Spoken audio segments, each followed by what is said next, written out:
The whole thing is so Hollywood. A room full of know-nothings who call themselves the Academy, making everyone tremble before their judgment, even though their judgment is often terrible and fails the test of time.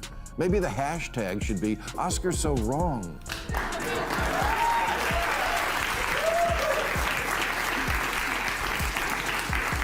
Citizen Kane, It's a Wonderful Life, 12 Angry Men, Singing in the Rain, Dr. Strangelove, Raging Bull, Pulp Fiction, goes on and on. Not a single Best Picture among them. Brilliant, brave, groundbreaking, intellectually honest films constantly lose to much more forgettable, trifling, sentimental stuff. Bill Maher didn't just roast an award show. He went after Hollywood's favorite illusion that winning a trophy somehow turns an opinion into the absolute truth.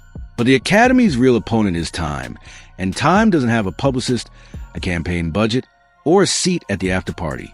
It simply shows which movies people still quote, rewatch, and pass down years later.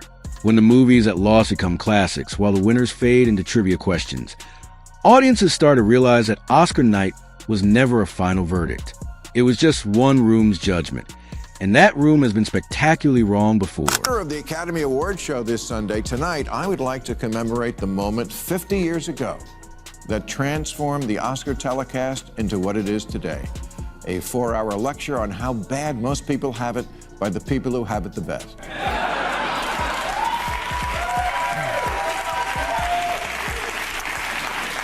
But 50 years ago, an activist for Native American causes named Sacheen Littlefeather was the first person in Oscar history to walk on that stage and say, "I know this award is for acting, but I'm going to bore you with my politics anyway."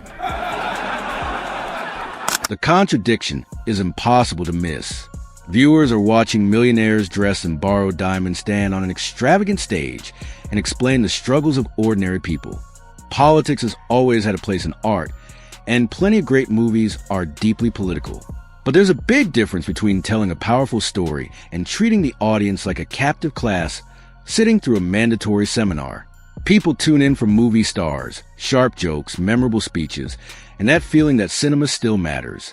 But once the whole thing starts feeling embarrassing instead of entertaining, viewers stop feeling like they're being invited in. 1973 was the year Marlon Brando won Best Actor for The Godfather. And a little late, but... And instead of accepting the award himself, he sent Ms. Littlefeather on stage in his place to voice what was truly and is an important cause. At the podium, she endured a chorus of boos. If Sacheen Littlefeather made that same speech at this year's Oscars, there'd be cheers, and there would be no shocked looks on faces, and that is because of progress.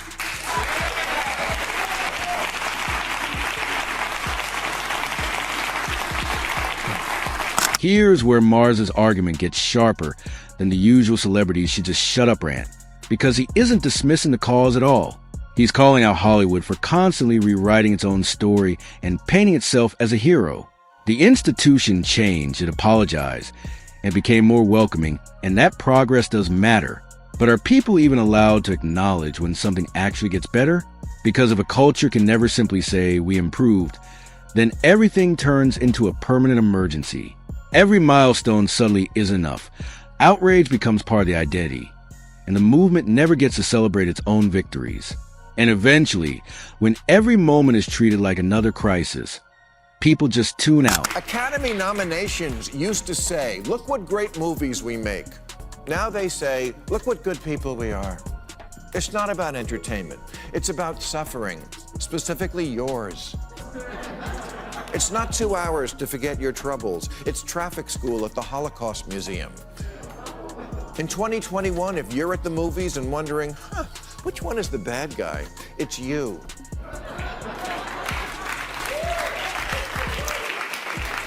Because you have indoor plumbing and the nominees don't. This is one reason why Godzilla vs. Kong stomped the box office last weekend and finally got people back to theaters, because it's Godzilla vs. Kong, not Godzilla vs. Kong and his crippling battle with depression. That's the difference between a movie that has a message and a message that's basically wearing a movie costume. Audiences aren't allergic to war, grief, injustice, or tragedy when the story actually earns their attention. What they reject is that feeling that the lesson was already decided before the characters were even written. Great entertainment can challenge people without constantly scolding them.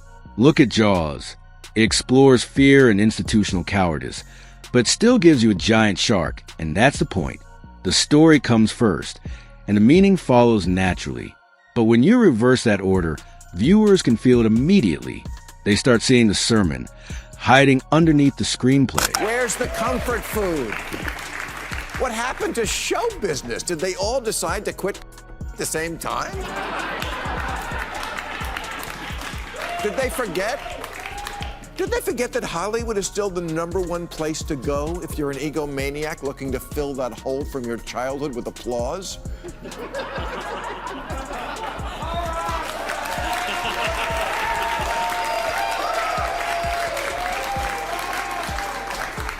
At least that's what my therapist says to me. I don't know. They forgot how to help people escape from their problems, and then they wonder why they're losing their audience. Comfort food doesn't mean dumb or empty. It means giving people an experience that feels worth leaving the house for.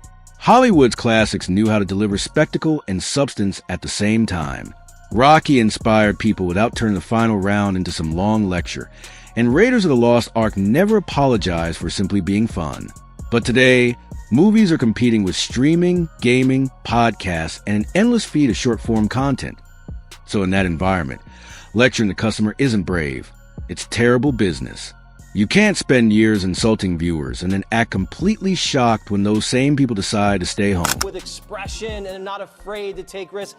And they're the most uptight squares ever. They've ruined the Oscars. They did the same thing with the White House Correspondents Center. It got too edgy for them. They blew it, and then now there's a historian up there instead of a comedian. No, that's... Political correctness is literally ruining comedy.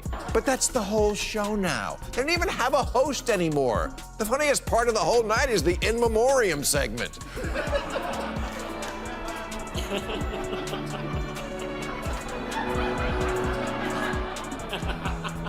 Comedy can't really survive in a room where everyone is already writing an apology before the punchline even lands. A joke needs tension, surprise, and sometimes that little bit of risk that comes from getting close to the line. That doesn't mean every joke is good, and it definitely doesn't mean every comedian should get a free pass. It just means comedy starts dying when playing it safe becomes the only acceptable reaction. Hollywood loves to call itself fearless, but then it makes decisions like an HR department. And what you end up with is sanitized monologues, nervous applause, and comedy that feels scared of itself. Because without some level of risk, there's no real personality. I'm asking myself, why do so many liberals have this seeming desire to want to be sad? Could it be because being sad allows you to feel like you're doing something about a problem without actually having to do anything?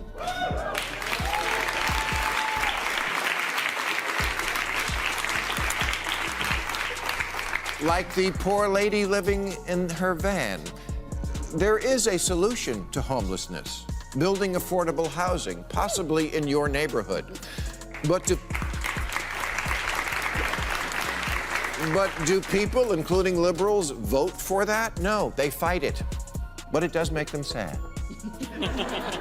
Without affecting home values. Virtue signaling has already ruined most of the internet, the publishing industry, the New York Times, and most of the colleges where football isn't a priority. Please, at least leave us the movies. That may be Mars's most cutting point of all. Feeling bad about something isn't the same as actually doing something good about it. Public sadness is cheap, but real solutions cost something, whether it's money, convenience, status, or political capital. It's easy to post the right slogan and feel like you've done your part, but it's a lot harder to accept new housing on your own street or admit that a policy you supported simply didn't work. Performative compassion gives people the reward of sacrifice without asking them to make the sacrifice. Awareness and symbols can absolutely matter, but when the symbol starts replacing real results, even the most noble language can begin to sound like nothing more than advertising copy. This Sunday's Academy Awards show is the 10th anniversary of the Oscars So White campaign. Someone must wear a ribbon that says, "We won." Just as a way to remind progressives, hey, you're progressive. Progress is what you're selling. Take the win. The Oscars are no longer a long, boring show full of white people. It's a long, boring show full of all people.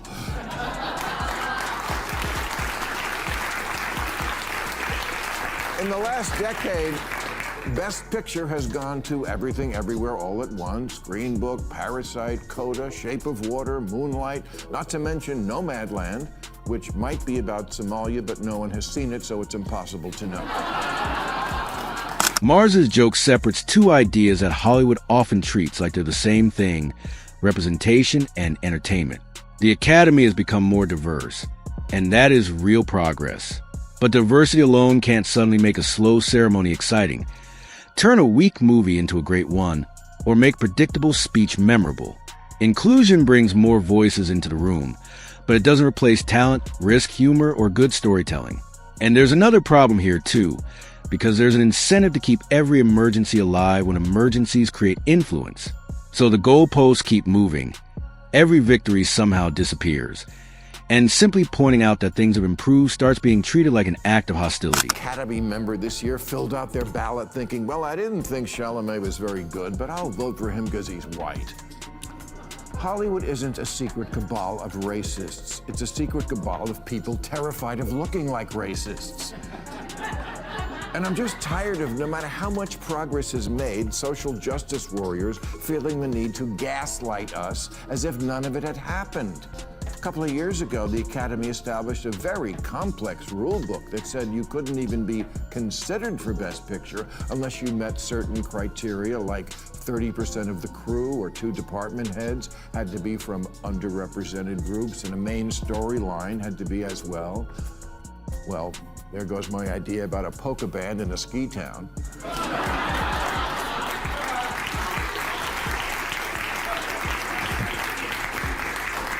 That last line really sits at the center of the whole debate. Fear creates compliance, not creativity. When every casting choice, every joke, every storyline, and every vote gets filtered to the question of how it might look in a screenshot, artists stop taking real risks and start building alibis for themselves. Hollywood had genuine exclusion in the past, so reform was necessary, but replacing one rigid formula with another just creates a different kind of system where movies are shaped by a compliance committee. Viewers aren't offended by inclusion. They're offended by being talked down to. They can tell when a character feels like a real human being, and when that character was created mainly to satisfy a press release. I thought it was actually important. I called it the Screw You America Oscars. You know, it was like this kind of defiant final gasp of a dying art form, saying that we're going to make movies. We're not here to entertain you. We're here to show you our virtue and how superior it is to your everyday Trumpian ideas of patriotism and marriage and love and prosperity. And we're going to show you how much wiser and higher in our virtue we are than you. We're making movies that nobody sees, about issues no one cares about, and we're going to celebrate those movies as if they were Casablanca and The Godfather and really great cinematic inventions of the past.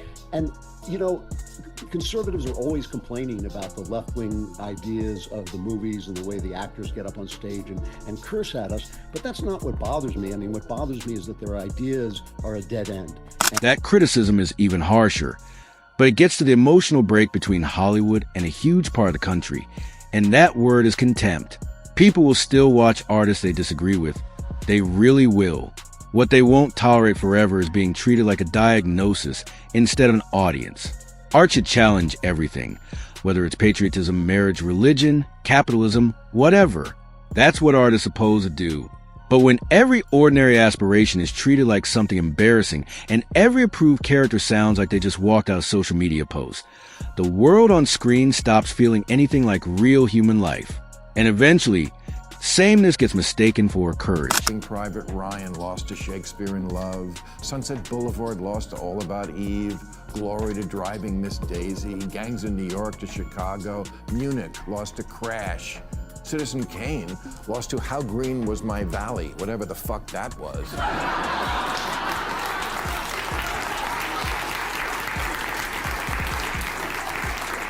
Reds lost to Chariots of Fire. Shawshank Redemption lost to Forrest Gump. Some of the most iconic directors of all time. Hitchcock, Kubrick, Tarantino, Kurosawa, Bergman, Fellini, Rob Reiner. Every award is subjective, and reasonable people can defend plenty of those winners.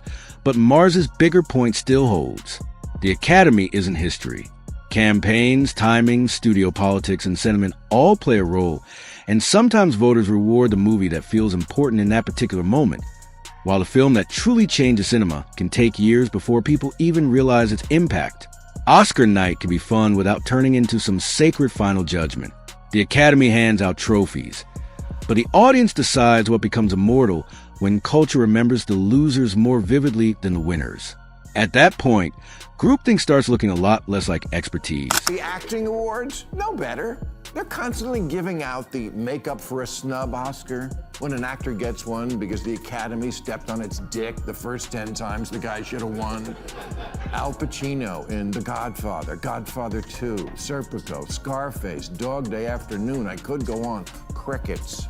Then he plays a blind guy who screams hoo-ha and welcome to the winner's circle.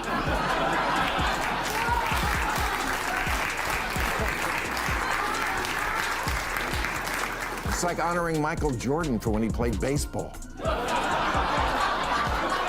That's basically institutional bookkeeping disguised as artistic judgment, instead of simply admitting we missed a great performance. Voters try to make up for it years later, and eventually the actor gets a trophy. Everyone stands and applauds, and the Academy gets to repair its reputation. But at that point, the award isn't really answering the basic question anymore. Who was the best this year? Lifetime recognition has its place. And if that's what it is, then just call it lifetime recognition. But when a current category turns into a payment on an old debt, the whole thing feels less honest, especially for the other nominees who were actually competing that year. It is amazing that you're there to honor someone, and all you can think about is, how do I honor myself? How do I raise my brand up in this precious moment? It's amazing. It's right on par with these celebrities. It's just not about the movies. It's not about the celebrities. It's about me, get my close up. I need my time. So I'm not shocked by any of this, but seeing Whoopi Goldberg outside The View is a little refreshing because you do remember she did have talent back in the day, and she is actually a good actor. And that's the celebrity economy in a nutshell. Every podium becomes a chance to build a brand. Every emotional moment turns into content, and every cause becomes another opportunity to show the audience the approved version of yourself. And people can see the contradiction. The speech might be talking about humility, but the camera angle is practically screaming self-promotion. Show business has always been built on ego, and honestly, viewers can forgive that. What they don't want is ego dressed up as sainthood. Hollywood used to at least wink at its own vanity and admit the whole thing was a little ridiculous. Now it seems to expect applause for pretending that vanity doesn't exist. They do tend to keep going until we get there. I'm constantly amazed when I rewatch movies from only a decade or so ago, and they were made in a way that today would get you burned at the Twitter stake. It's complicated. From 2009, to name just one of many I could choose, was made by a who's who of the most blue ribbon certified Hollywood liberals, woke approved and Democratic Party contributing, from the stars to the producers to the director. But it apparently occurred to none of them to have any kind of minority in the cast. You would need a divining rod to find a person of color within 500 feet of this movie set.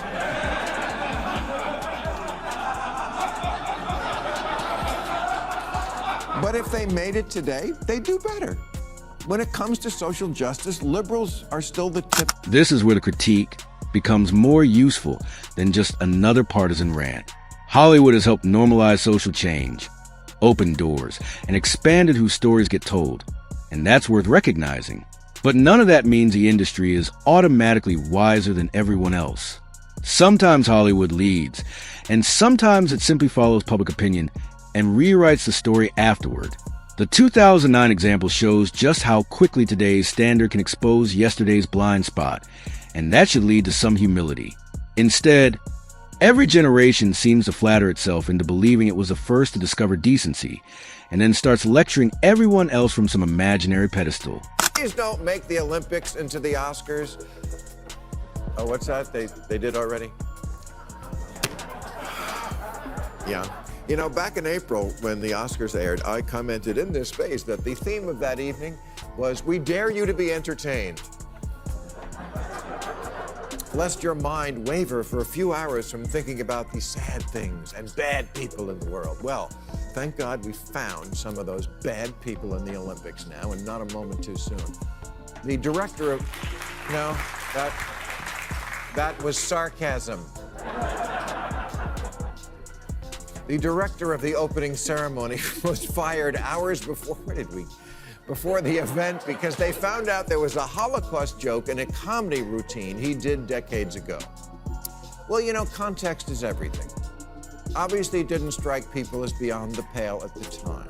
Young people have to stop flattering themselves that they're Nostradamus and would have foreseen, had they been around then, everything that's unacceptable.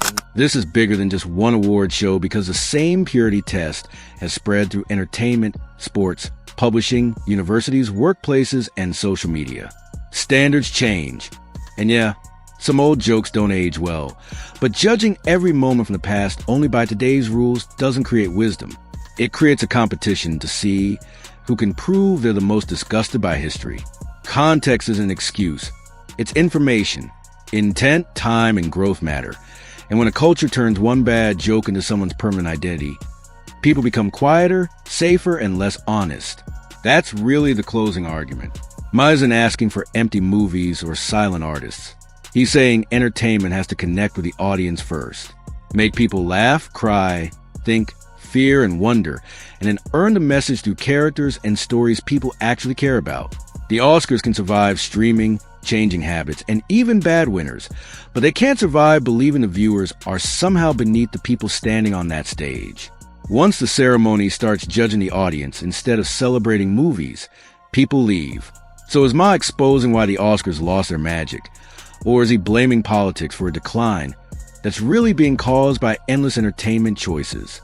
Have award shows simply become too preachy? Or do they just need better movies, better hosts, and a better sense of humor?